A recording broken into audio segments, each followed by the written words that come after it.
हर हर महादेव। आपने कई मंदिरों के मुख्य द्वार के ऊपर एक बिना धड़ का भयानक मुख देखा होगा। उभरी हुई आंखें, नुकीले दांत, फैले हुए नथुने और खुला हुआ विशाल मुंह। यह आकृति भारत, नेपाल और दक्षिण पूर्व एशिया के अनेक हिंदू और बौद्ध मंदिरों में दिखाई देती है।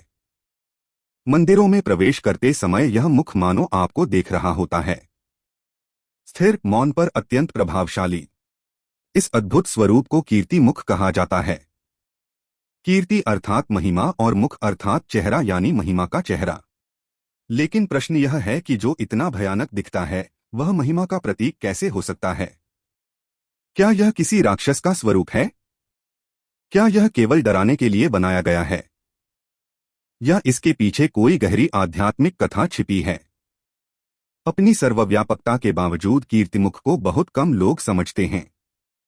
मंदिर की स्थिरता, उसकी ऊर्जा और उसकी रक्षा से इसका क्या संबंध है? यह द्वार के ऊपर ही क्यों स्थापित किया जाता है, और सबसे महत्वपूर्ण, इसका जन्म कैसे हुआ? कीर्ति मुख उत्पत्ति की कथा शिव महापुराण के रुद्र संहिता अध्याय 19 में वर्णित है। कथा के अनुसार काल की अधीनता से अंधकारित मन और मोहग्रस्त हृदय वाला दैत्यराज जलंधर अपने अत्यधिक बल, धन और शक्ति के गर्भ में डूबा हुआ था। उसका अहंकार इतना बढ़ गया था कि वह स्वयं को त्रिलोकी का अधिपति मान बैठा। उसने यह निर्णय लिया कि अब वह केवल संपत्ति और रत्नों तक सीमित नहीं रहेगा, बल्कि दिव्य स्त्री रत्नों को भी अपने अधीन कर लेगा। इस योजना के लिए उसने अपने परम दूत सिंह का पुत्र राहु को बुलाया और गर्व स्वर में कहा, हे सिंह का पुत्र, तुम कैलाश पर्वत पर जाओ। वहां उस योगी का निवास है जो जटाओं में असीम शक्ति धारण किए हुए हैं। वह सर्वांग में भस्म लिप्त, परम विरक्त और लकड़ी की चौखट पर पूजा कक्ष के प्रवेश द्वार पर या सजावटी के रूप में एक उग्र चेहरा बना होता है।